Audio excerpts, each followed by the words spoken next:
இன்றைக்கி முத்துமலை முருகன் கோயிலில் drone shot எடுக்க வந்திருக்கோம். வீடியோ எப்படி இருக்குன்னு கமெண்ட்டில் சொல்லுங்கள் மறக்காமல்.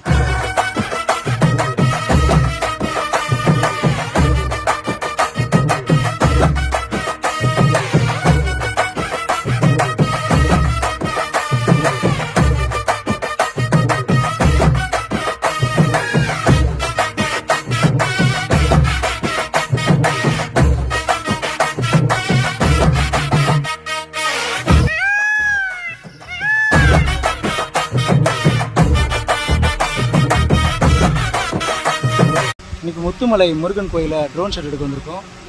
வீடியோ எப்படி இருக்குன்னு கமெண்ட்டில் சொல்லுங்கள் மறக்காமல்.